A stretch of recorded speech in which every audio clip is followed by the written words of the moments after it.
Emil Smith-Rowe bursting into the box, and that is a wonderful finish from Emil Smith-Rowe. It's his first goal in a Fulham shirt, certainly at Premier League level. It's the first of many, and look at the smile on his face. That's a quality goal from a quality player. Hello and welcome to the That's So Craven podcast, your one-stop shop for all things Fulham. We are back to discuss the 1-1 draw with Everton. As the title of the podcast says, it's a draw that feels like a loss, going down 1-1 to a very late goal from Beto. In our final ever appearance at Goodison Park, here to talk it all through, we have Skibby. How are we going, Skibby? Yeah, I'm all good. I'm still waiting for the day of back to where we were about 3 or 4 weeks ago, where I don't have to look at my phone and just see Fulham have done something stupid and go, oh, for God's sake. And it's just a sinking feeling. It's happening too often and I don't like it. But here we are to talk about it. Yeah, I feel like it might be one of those podcasts today. Dad, how are we going? Yeah, same.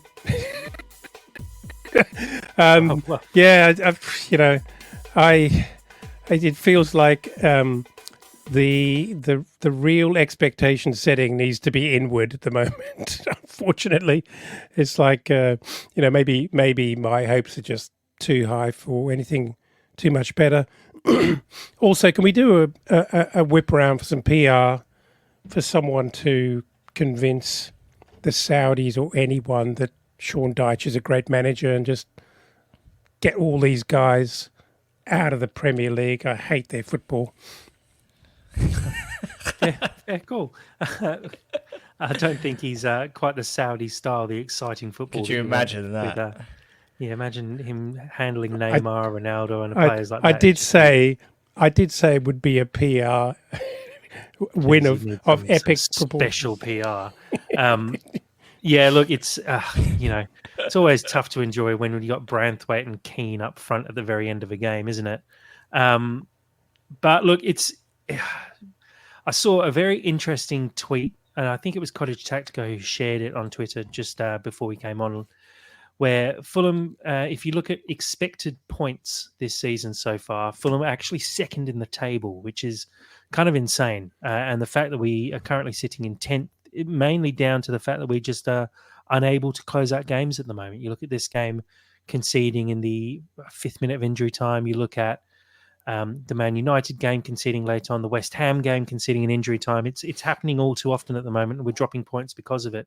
Just off those games, we've dropped 5 points so far, and if you put those 5 points into our league table, I think we're sitting in 5th or 6th. So it feels like we could be having a very different conversation today, because we could be chasing European football and really positive. But I mean, we still shouldn't be overly negative with our season so far, but it does feel like we're giving up massive opportunities at the moment, and there's definitely some questions to be answered. Before we jump into it too much further, let's just put out a reminder, as always, for the Discord. Find the link on our Twitter. You'll be able to join the community, chat with like-minded Fulham fans, be able to talk all things Fulham all the time, transfer news in there, analysis, really great people from the community joining into the Discord as well. So please do join up anytime. Let's talk about the game itself. 1-1 against Everton at Goodison Park, a disappointing result at the end of the day. Skibby, going into this game, what were your expectations? Did you feel this was a tough game with no Lukic, no Anderson, or did you feel like this was still an opportunity for us to take points? Definitely an opportunity to take points. I think we've seen, I think I even said it in the preview, Everton are not a good side.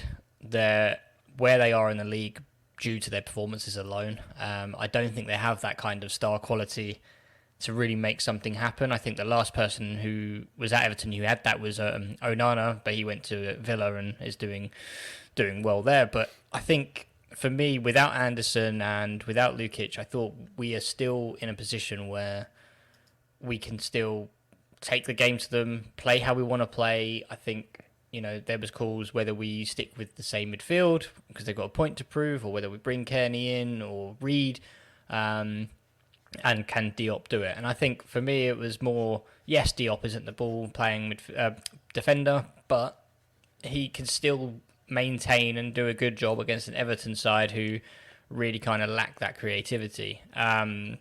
So I think there was no surprise to me that it was an unchanged 11 unchanged, unforced 11. Obviously, Diop came in for Anderson, who was banned, but I think the midfield had a point to prove because they didn't really have a great game against Villa. Therefore, I think it was a great opportunity for sort of Berger, Pereira, and Smith Rowe to sort of step up and say, you know what, I can do this job. And I think Berger did quite well, if I'm honest. I think he had a bit more confidence about him and was a bit more assertive and aggressive, which we needed. But I think there's a phrase which we used a lot last season, and I think it might have been an Elton phrase, but it was a fragile Fulham, and we're starting to see it again. There is no one in that sort of on the pitch there who's actually taking the game by the scruff of the neck, making things happen.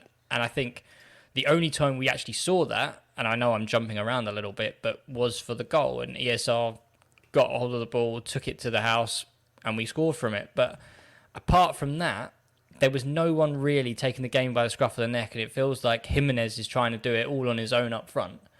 And I do feel like, yeah, it was 2 points dropped, absolutely, but we should have been way more comfortable than it was. But it's just that fragile mentality, not taking our chances, and it's really starting to hurt us, not just in this game, but for the season going forward. Yeah, no, I totally agree with that. And I think it's sort of a wider question, if you will, and I think it's something I want to discuss kind of at length. But is it a case of this Fulham team, and I'll pose this to you, Dad, do you think this Fulham team there's possibly two problems here? We're not clinical enough during the game, and then we're almost nervous finishes, sort of 80th minute onwards. This seems to be a Fulham team that constantly crumbles late on. What do you put that down to? I've heard the word expectation used twice so far, and I'm starting to think that from a Fulham supporter point of view, it's a really important thing that we all kind of get right, because I just feel like we are not a poor team by any means, but we're just not a great team yet. I'm talking within the context of the Premier League. We've got some star quality about us, and when we put it together, it not only looks good, but it's actually very, very functional, and we can hurt very, very good teams. And we hear a lot about not taking our chances. Is it possible that we're just not good enough in those moments because we just don't have the quality in the key positions where it counts, particularly goal scoring? And that's not to be too harsh on Jimenez. He's doing pretty well at the moment. His individual record is good, but overall as a team, we're not scoring enough goals. We're just not. And I think that just setting aside the late goals that we're letting in at the moment, which is a pretty bad pattern, which we need to shut the door on, and that's a concentration thing. It doesn't look like a fitness thing, but it's a concentration thing, and it's a game management thing that we just seem to switch off and allow teams in. You have to believe that there are ways and means that you can minimise the chances of that happening. But back to your taking opportunities. I know a lot of people, excuse me, a lot of people talk about us not seizing the moment, creating opportunities but not taking them. But I'm starting to believe we're just lacking the quality to do that. I mean, that ball, that opportunity that Smith Rowe had in the box, I know it was a little bit behind him, but he was so far off, hitting the target. It was kind of unacceptable. And again, seems harsh to dump on him because he does have some quality about him. But I just think we probably have to be realistic about the fact that when you have a squad that is not deep, a couple of injuries really exposes you. And I know the injuries are not in attacking parts of the lineup, but still, it's overall. I just think we can't compare ourselves to the likes of Villa because we just don't have the quality. Well, yeah. I mean, you made a point there saying we're not scoring enough goals, but at the same time, we went into the 90th minute with a 1-0 lead. It's not like we're struggling to ever get on the score sheet. I think we might have scored. But that's not enough goals. Maybe not enough, but you can't win every game in the Premier League by 2+ goals to nil. Like, we have to have some hard-fought games. We have had some hard-fought games this season. It's about hanging on at the end of the day because we are putting the ball in the back of the net. I think Man United might be the only game this season where we haven't scored. Is that right?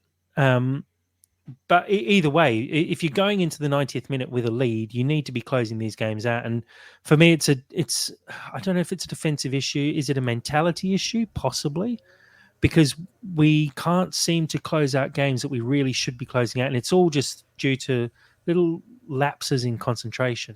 Skibby, do you feel like this is something that Marco needs to address, or do you think it's down to the players? It's something that I think both need to address. I think Marco needs to figure out a game plan. I'm not a huge fan of the going 5 at the back, taking off a midfielder and asking to be attacked basically. But that's a game plan which Marco wants to put in place. Therefore, the players need to understand that game plan and execute it better. So I think for me, for Ashley Young to be so far up the pitch, so free at the back post to hook a ball back in, into a box where we would have arguably 3 central defenders in Cuenca, Diop and Bassi, and none of them to be able to pick up their striker, that says that there's something completely wrong in the way the way that we execute the game plan. The game plan itself, I think, has worked previously, and we talked about a hive mind. We talked about Anderson being the brain and Bassi and Diop being the limbs. You take the brain out of the hive mind, nothing happens, and they basically, speaking in complete metaphorical terms, but the limbs fall over and they don't actually work. So that's what I'm seeing, is that you take the brain out, which is Anderson, the others just don't know what to do, and almost sort of panic, and that's what we saw. So I think we needed someone to step up in that moment and take charge of the defence. I don't think we concede in the last minute in this game with Anderson on the pitch, just because he is able to organise and get everyone on side. Where I just did see that leadership going into the last sort of few minutes, where it was coming. As soon as you took Iwobi off and put Cuenca on, it was just relentless. And I mean, when you think about defensively, who was the person who was pinning Ashley Young back in this game? It was Iwobi. So you had Iwobi in front of Robinson. You take Iwobi off for a central defender, then suddenly, Ashley Young's now free. And then who's going to be picking him up? Therefore, he could just waltz into the box unopposed and hook that ball back in. So I just think it's the execution of the game plan. I think the game plan definitely needs to be revised, but I do think it's on the players that they know what the game plan is going into the last 10 minutes of a game, 1-0 up. They know what's expected of them. It's just asking them to execute it. But then again, it's the same thing when I mentioned. You're asking to be attacked, and when you get overloaded like we did, it is hard to sort of combat that sort of attacking play. But yeah, I definitely think that there's sort of 2 avenues to blame there. I think it definitely rests on the manager as well as the players, but I would say that mostly the players. I'm going to say that the substitutions as they were and when they happened definitely contributed to a weakening of us in those dying minutes. Cuenca, I felt a bit sorry for him. He looked completely at sea. Didn't look like he was up with the speed of the game, which is not an easy thing to do, particularly when other changes have been made, which is going to increase even more pressure on the final line of defence, as Skibby just mentioned. It feels like they weren't great changes. Well, one thing I was going to say is there's a sort of a knock-on effect here when you've got Anderson out. Usually when we go 5 at the back, it's Diop who comes in, and he's a combative player who's getting into the right positions, getting in the way, getting his head to the ball.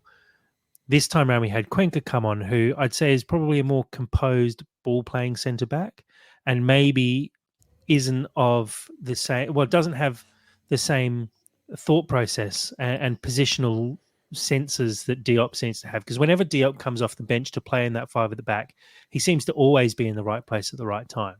And so it does sort of make sense for him to come into the team and to be subbed on late just to close out a game. Cuenca's probably not that player. I imagine if Tim Ream was still at the club, he would be a perfect person to come on late because he always seems to be in the right position. And I feel like if Tim Ream was playing, he's probably getting his head to that ball or at the back post, nicking the ball away from Ashley Young, or at least putting him under some pressure so he doesn't just have all the time in the world to side foot one comfortably back into the middle. I think there's a big knock-on effect there. And I have to say, throughout the majority of the game, I think the defence actually did quite well. I was, I guess, fairly impressed by the ball-playing ability of Diop and Bassi. I don't think they played too many poor balls. I think we actually played out of defence fairly well for the majority of the game, albeit Everton they weren't pressing us hard, really. They were giving us opportunities to get out of defence, but maybe that's on Sean Dyche not actually putting pressure on us. But we handled it very well, and I think overall we were definitely the better side. But it does come down to being able to close out these games, and it's just something that we just have to get better at. Like you said, it's a good Fulham side, but there's just a few little things that need improving to turn it into a great Fulham side. Let's talk about the goal, Iwobi's goal. Like you mentioned, I think, Skibby, it was the first time we saw Smith Rowe actually take the bull by the horns and take the game by the scruff of the neck and do something. He beats, I think, 5, maybe 6 players, lays it off to Iwobi, who is given acres of space, who puts it in the near post. Skibby, it's what we signed Smith Rowe for, but are we seeing enough of that from him so far this season?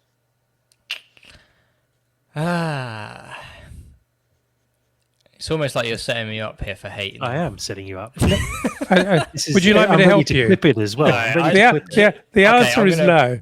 I'm going to put my hands up and just say, I love Smith Rowe. I think he's got bags of quality, but he's just got that Brian Ruiz about him where he just goes missing. And I feel like he just tries too hard to make up for any mistakes or not seeing the ball as often as he'd like, that you see him come really deep. And the sense that I got against Everton was, it wasn't going his way. A few touches were getting away from him and it just wasn't working. And you could clearly see that he's a confidence player. And that throughout that first half, he was just guilty of trying to make up for these sort of little errors, but then was causing him to make more errors, which was just not helping the team in that way. And then it seems almost that when we came out for the second half, Marco had been in his ear and just said, mate, just you're a good player. Calm down. It will come. Just play the game as well as you can. Just don't overthink it. And then for periods of that second half, we started to see the quality of Smith Rowe. He was sort of picking out the passes and then made that absolute mazy run, which, it's almost like he stopped thinking. Like, he wasn't thinking ahead. He was just going to say, right, I'm going to get to the goal and see what happens. And it wasn't like a. I know he gets the assist technically. It wasn't like a decisive or defence splitting pass. He just sort of laid it off to Iwobi. Very smart pass. Didn't try and force anything, and Iwobi just had the gap and managed to pick the goal. But I think that's what we want to see more from Smith Rowe is that kind of not getting in his own head. I think that's what he's guilty of. I think we just need to see that the confidence coming through, and I'm hoping that for him to have what's visibly been a bit of a downer on confidence after a start of the season where he got, I think, a goal and 2 assists, shouldn't really be affected him that much. But, you do see that potentially coming from an Arsenal team to a Fulham team where, it's not always going to be sort of going your way. You've always got to fight for sort of a point or 3 points. So for him to sort of come in, go missing in the Villa game, which clearly has affected him, I think, it's just definitely something which he would need to work on, and comes back to that phrase of fragile Fulham. I think he's sort of added to that. But I do think we've got a great player in Smith Rowe. I do think that the talks of England, I think he did some interviews recently about trying to get back into the England setup, are a bit premature. I know that's the long goal, but I think for him to sort of distance himself from that, just get a season at Fulham under your belt and think about England after that. I mean, realistically, given the sort of the talent pool of England at the moment, you're not going to get in anyway. But focus on Fulham, get your head right, get your mentality right, that you can sort of play a consistent season, and then that's when we'll start to reap the rewards. But I think once he starts thinking about England and, or the fragility of going missing in some games that gets to him, I think that's where he just really needs to improve for me. But don't get me wrong, I do think he's a great player and a great purchase from us, but I'm yet to sort of see the heights that he can reach, and I think that will take time. I think you make a couple of really good points there, though. He's been inconsistent, and it does look like a bit of a confidence problem.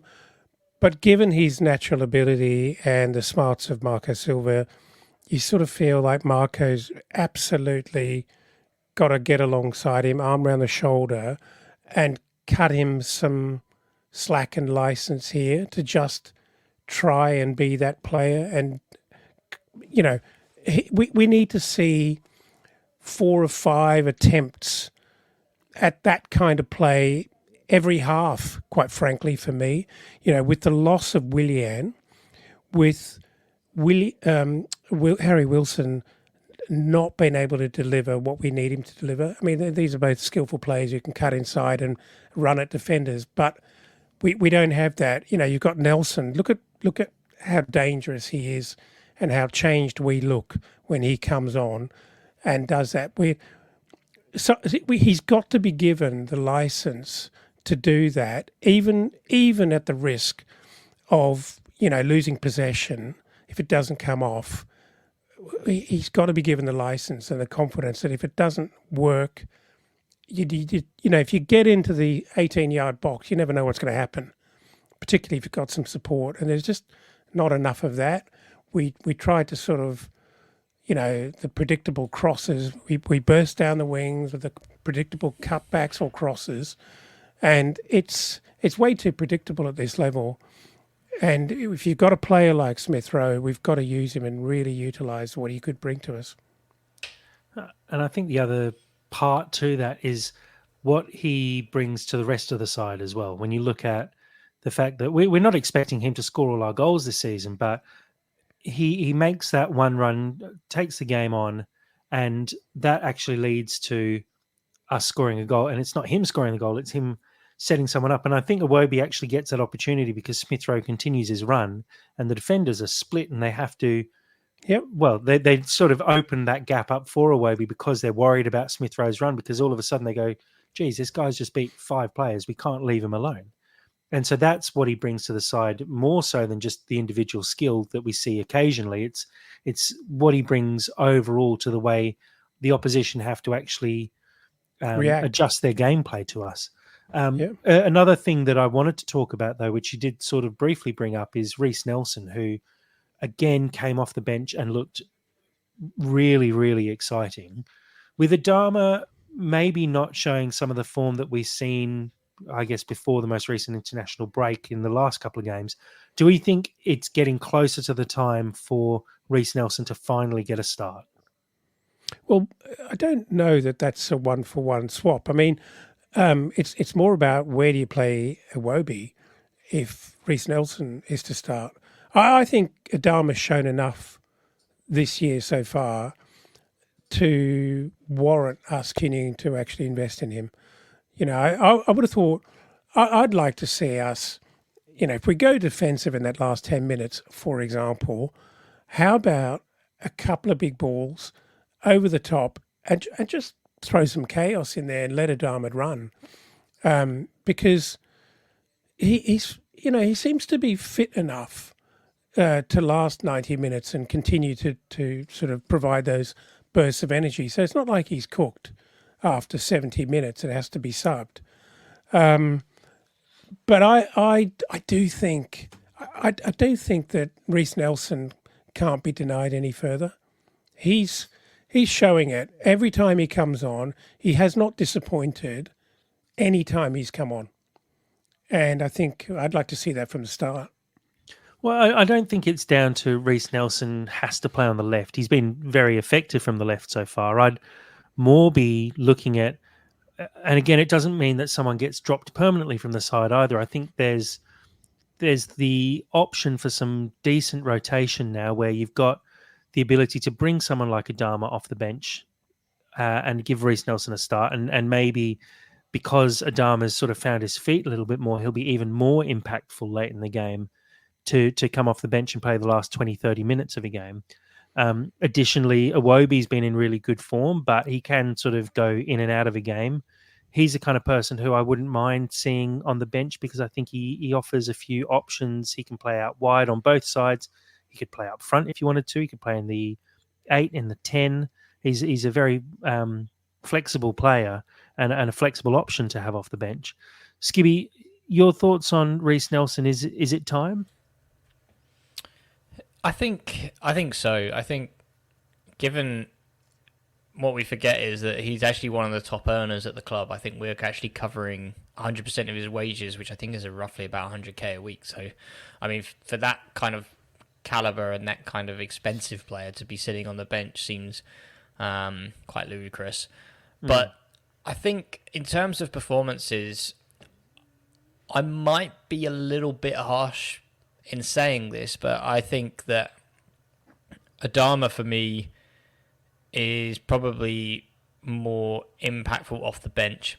I think he had a good start to the season. I think he got a goal and 2 assists, but since then his end product hasn't been perfect. Some of his crossing is woeful. He gets to the byline. It's almost like he's just too quick sometimes for his own good, that he just gets it stuck under his feet and tries to pull out a cross and it just goes off high and wide into the crowd. And I just think, would we be better off having someone potentially more composed, tricky, and someone with a bit more of an end product? I think we would. And I think for me, it would be quite interesting to see Iwobi on to the right with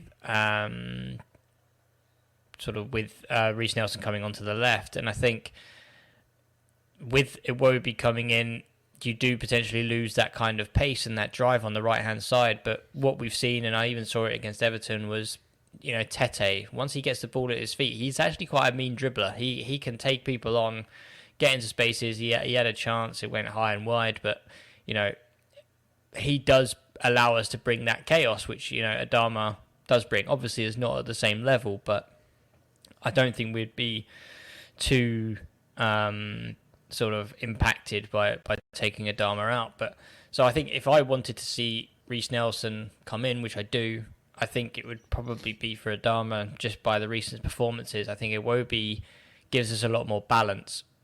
Therefore, it makes sense for, you know, almost like for like, that Reece Nelson is direct. He gets at players. He can sort of take them on more so than Iwobi.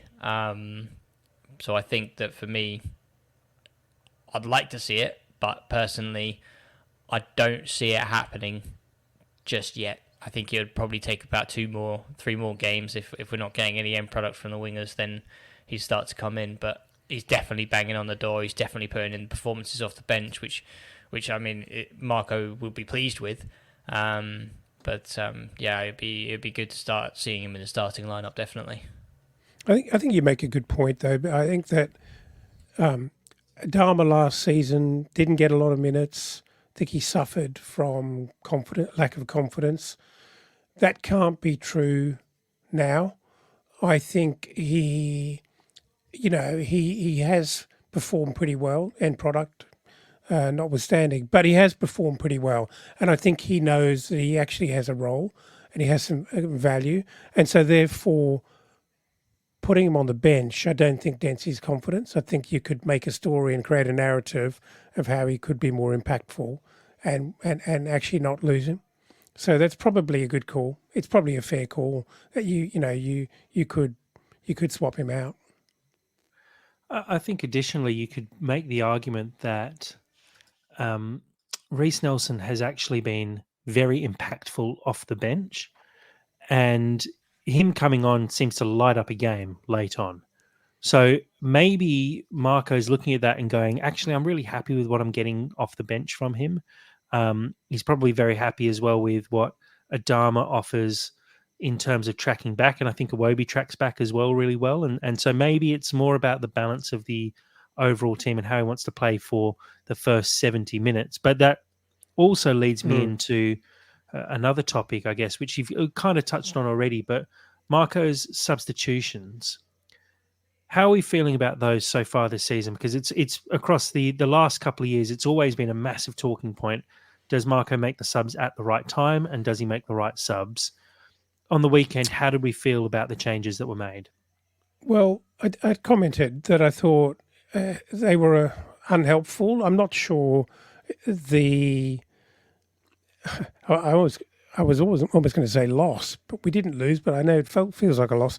But conceding that goal could well be down to the change that we made at the time we made them. But let's be fair. Let's be absolutely fair. It's easy to be a manager of a great side and a great squad and have all these incredible chess pieces that have unique properties, and you can have a really balanced bench for all occasions. And then all you've got to do is kind of time their introduction. And I reckon, some of us might do a decent job of doing that if you were Pep and had his resources. But Marco, there's a big step down, after the first couple of subs, that if you actually need to change the game or really shore things up, you're asking people who are not of the same quality of the guy who's blowing a bit hard, and you need to possibly rotate him. It's just very, very difficult to do. So you could have all the strategies in the world, but to actually execute perfectly, you need depth. You need quality in your depth. It doesn't have it. Yeah, no, I think that's fair. Yeah, look, I don't know if we need to dig too much into the goal that we conceded, because it was just poor all round. But look, do you feel like that's something that we can solve, or do you think there's a deeper problem here where we're unable to actually close out these games? Skibby, is it something that we can fix quickly, or is it going to be? Does it require new players to actually be bought in to solidify the end of games?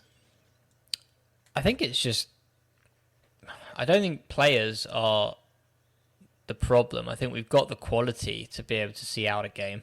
I think it's just executing a game plan, like I touched upon earlier. I think it's potentially just needing that bit more focus from a defensive side, sort of coaching to sort of say, right, if you're basically, here's your back five, we're going to do a bit of like 6-on-5, defend for 10-15 minutes, and basically just keep pinging balls in and just seeing, if and that's the only way you're going to learn, is just because, let's be honest, the way that Everton attacked, the way that any team attacks in the 91st, 92nd minute when they've got their centre half up front with a big bruiser like Beto, it's basically not choreographed in the slightest. It's a hit and hope ball, so you can't really plan for it. But you just basically need to have players in the right place to be able to defend their zones, and I just don't think that was happening.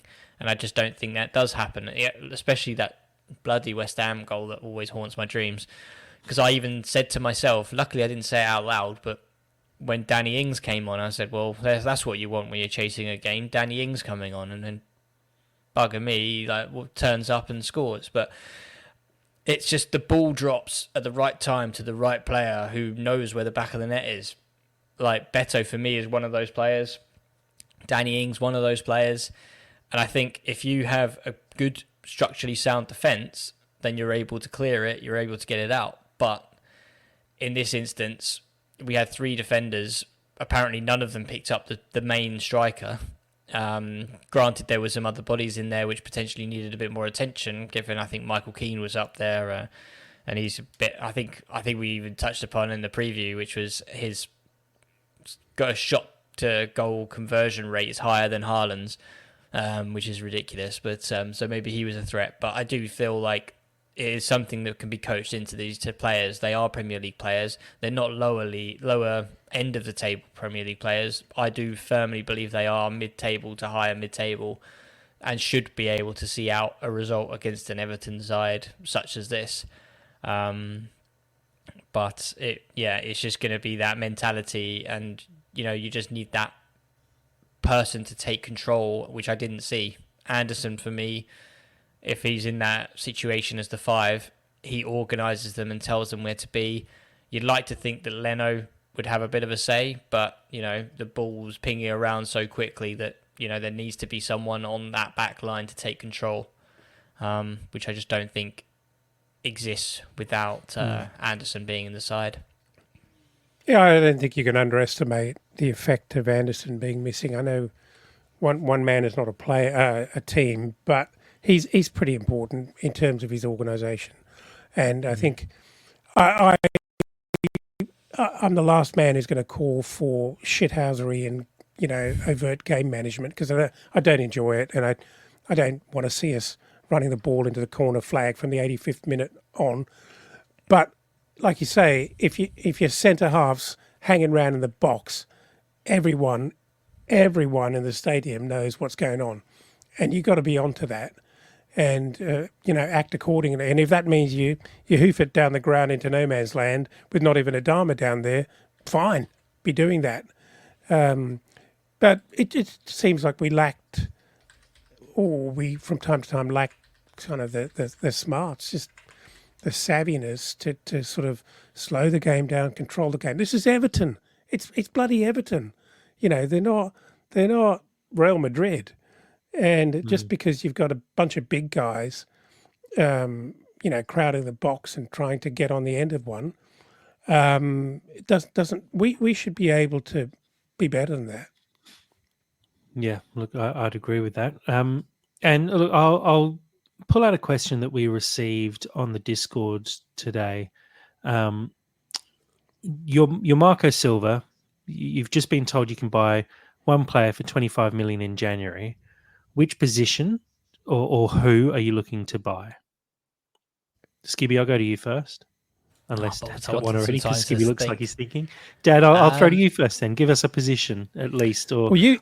Skibby, I'm gonna buy you some time to come up with a really good one, and I'll just chuck in an average one. So don't let me down, okay? So I'm not going to say who I'm going to buy, but I'm going to buy a exciting,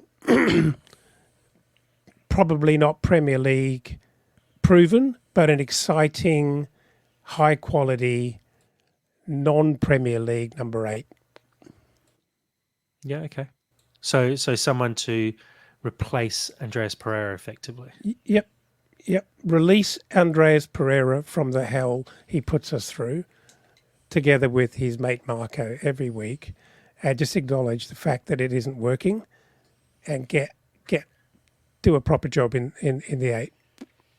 Well, I don't mind that as well, because I think if you had someone like Pereira to be able to bring off the bench late in games, I think that's actually it adds to the squad depth massively because he's got someone who can play in the 8, you've got someone who could play in the 10, has the ability to put in dangerous balls late in the game and play good passes. So I think that's a good pickup. Skibby, you've had time now. This is better be brilliant.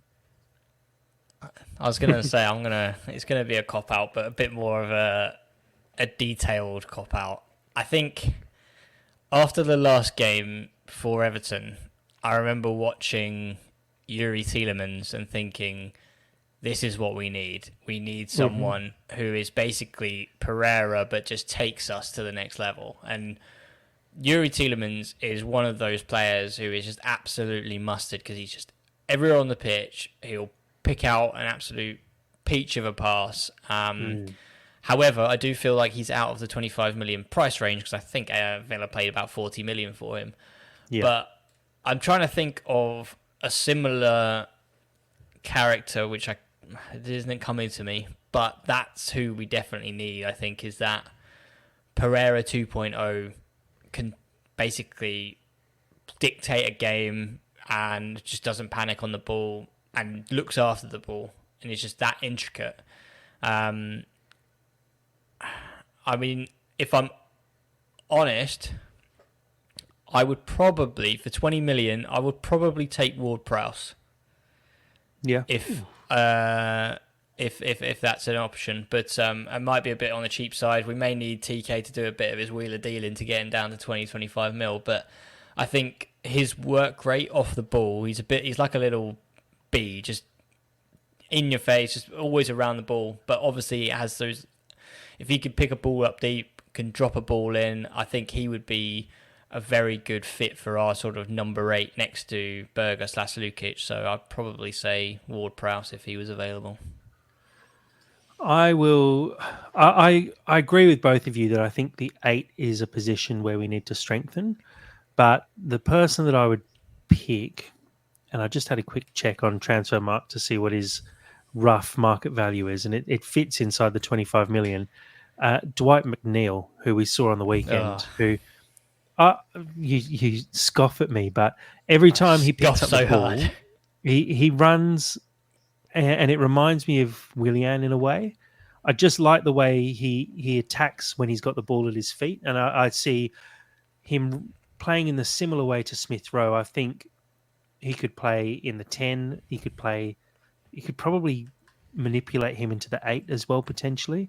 But he'd definitely add to our depth on the wings, and you could all of a sudden have Iwobi, Reece Nelson, Dwight McNeil, Harry Wilson, Adama, all giving you options off the wings, and you could see a lot more rotation week in, week out. He's someone who I've liked for a while. Skippy, why don't you like Dwight McNeil? What's wrong with him? Oh, I just don't like Dwight McNeil. Is it just because he plays for Everton? It's not because he plays for Everton. It's just he's a... Go on. He looks good in a really crap side. That's my opinion of him. I just don't think he's... Is he better than the midfielders that we have? I don't think so. I don't think in a front 3 of, Iwobi, Adama/Nelson, Smith Rowe, does he get in that side? Not for me. I just think he's it's the cheerleader effect, if you're aware what that is. Yeah. No, fair. So I won't go into that, but it's the cheerleader effect. He's just How I Met Your Mother reference there. Good. There you go. Or speaking on the Everton theme, another person, someone like Calvert-Lewin, who is a proven goal scorer and hustles and bustles up front and has, I think he's 70 or 80 Premier League goals to his name across a handful of seasons. I'd like someone like that who can kind of guarantee you 12 plus goals every season up front. Go on, Dad. I'm actually going to revise my answer and say no. I want more than 20. I don't think 20 is going to actually solve our problem. It might actually just introduce another one into the mix. We'll end up with another 8. Is he an 8? Is he a 10? Why isn't Pereira working? Why isn't Smith Rowe working?